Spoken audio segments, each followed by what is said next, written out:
So we're coming towards the end, and before I ask the last two questions that we always end with, you Yeah. referenced your book, but you've written several.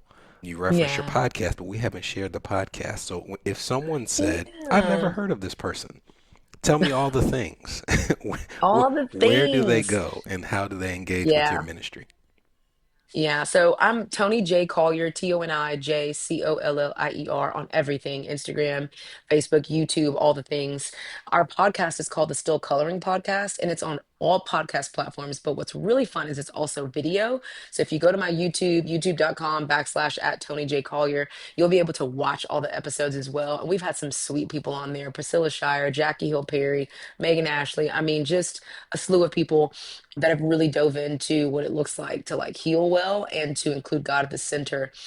As far as my books goes, I love them so much. My very first book for adults is Brave Enough to Be Broken. And essentially, it's a healing roadmap.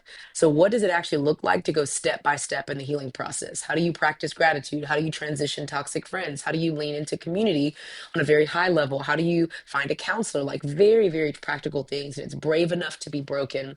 So, it's very much so like individual journey. This second book is this individual journey, but it includes community. So don't try this alone is all about how do you build community to support the future of your healing journey? Because as we all know, you can heal very, very well. And then life still kind of sucks. Like, so stuff is going to happen. And so we don't just need ourselves and our own healing, but we need other people who are healing as well to walk us through or to walk with us through some of these hard seasons. And then I have a kid's book helping kids process their emotions called Broken Crayons Still You Color. have that book as Yeah. well. Oh, yeah. It's the best. It's the cutest. It's so cute. This has been a phenomenal time. We got to end with the way we always Yes. end. So I'm gonna ask you two questions, okay? Okay. You alluded Yeah. to the first part a few minutes ago, but we all carry things with us from childhood and elements of our personality, right? Some of them are positive, some of them need to be worked on a little, right? And they Well, all okay. impact our money journey. Now, I would Yeah. ask when you look at your personality, there's something about you. We're gonna Mm. get the negative out the way. There's something about your personality that when it comes to money, this works against you, right? It's like, I know this about myself, and if I don't keep this in check, I'm gonna be in trouble. Yeah. What is that? It's my generosity. I would probably clear my whole bank account for somebody that needs it.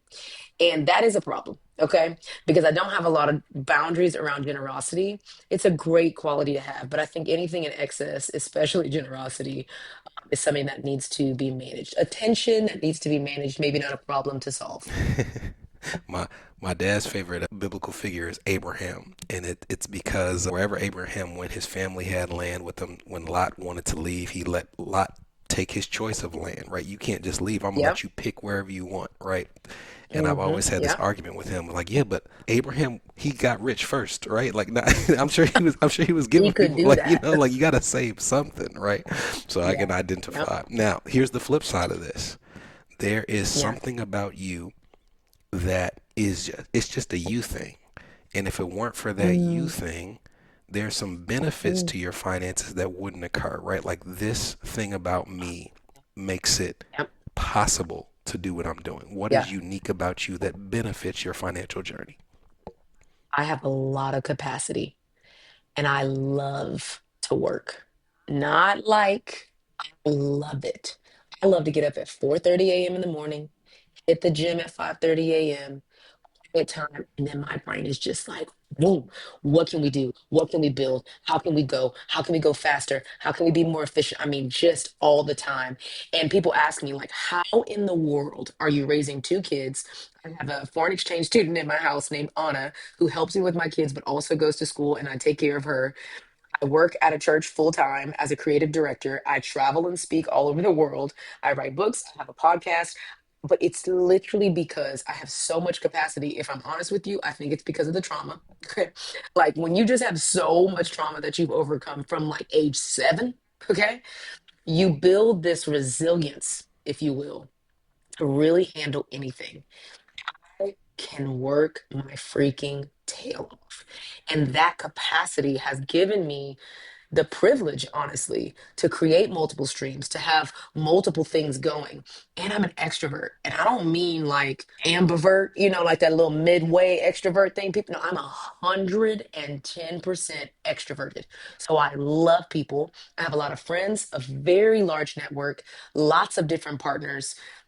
I don't even know. People, again, people call it like Teletubby. Like I just am bopping around all the time. I love conversations. I love to connect people. And I think those two traits give me the ability to just be very resourceful. I can probably call and find, I can probably get to anyone, I think, in the world. I'm about two or three people removed from anybody. And I'm really grateful for that. You should be. It is admirable what you've built. I thank you for what you've built.